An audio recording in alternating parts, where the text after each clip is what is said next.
I thought it might be helpful to go through very quickly 3 of the major processes of deriving chemicals from petroleum feedstocks. So the first feedstock I wanted to look at is methane. So natural gas, this is what's, even before fracking, this has been a major source of chemicals in the United States. And so the processes here, don't have to worry about every one of these arrows, but if you look at the things that are coming out, so at the top you have methane is coming in, so natural gas. There's also something called natural gas liquids that often contains propylene. So propylene is CH3. It's a 3-carbon molecule. So those are the 2 major inputs, and then we can look at the things that come out. So hydrogen gas is a very important synthetic building block. Ammonia and urea, you can say, well, wait a minute, that's not in natural gas, so we're adding nitrogen atoms are being introduced here. And why would we be producing so much ammonia and urea? What's that going to get used for? Yeah, fertilizers. So basically, some very large percentage of our body mass is based on nitrogen that comes out of these processes. Methanol is one of the largest used solvents, acetic acid, formaldehyde. A couple of interesting compounds over here, isobutyraldehyde. Another unusual chemical that kind of pops up here is 2-ethyl hexanoic acid. Does anybody have any idea what that's used for? So it has to do with plastics. Most of the PVC plastic that gets used needs plasticizers to make it soft or flexible. Yes, so this is being fed directly into plasticizer use.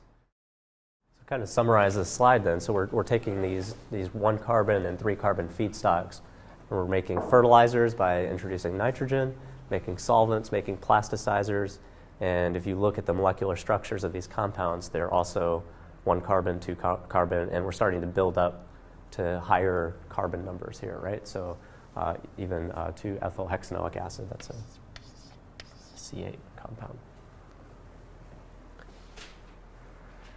And then looking at the olefin processes. So this is an even more complicated flow diagram, but again, let's look at the things that are going in here. So raw materials, there's some salt is going in.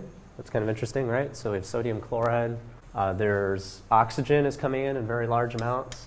Naphtha is one of the oil fractions, and then there's basically cuts of olefinic hydrocarbons that are coming directly from crude oil.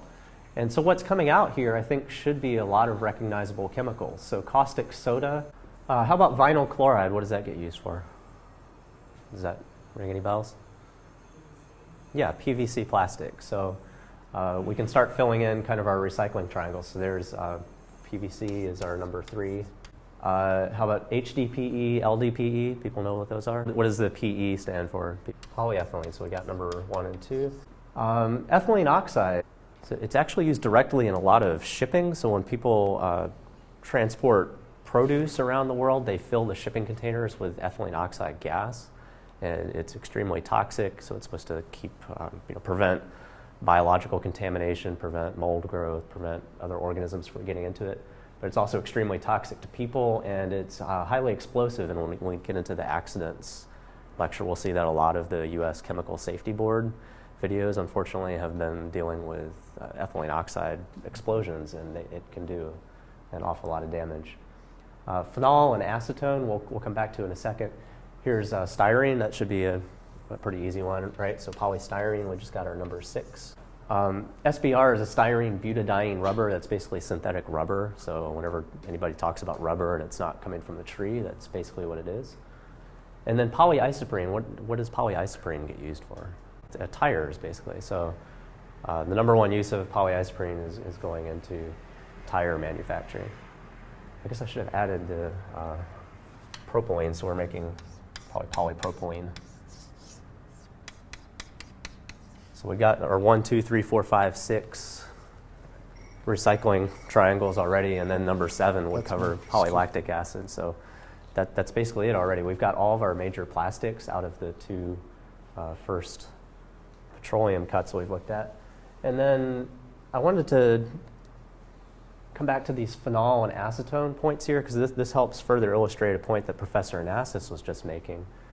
So this is bisphenol A. We're just talking about the phosgene. This is the other chemical that goes into reaction with phosgene to make polycarbonate. It gets used in epoxy resins. And this is what it comes from. It comes from phenol and it comes from acetone. And kind of the philosophical question here is, do people use it because it's the best performing chemical in this application?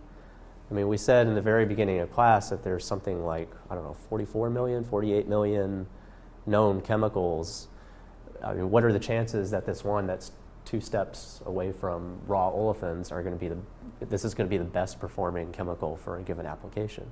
It's often not the best performing chemical, but it's just so cheap, it's so available because it's right at the beginning of the chemical food chain, so to speak. And so one of the strategies that we'll see for bio-based chemicals is to try and come up with something similar. If you can get something that's just 1 or 2 steps away from sugar or chitin or switchgrass, then maybe you have this same kind of advantage.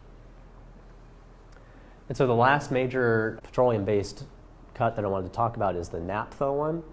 Naphtha is mainly used to derive what's called BTX, the benzene, toluene, and xylenes.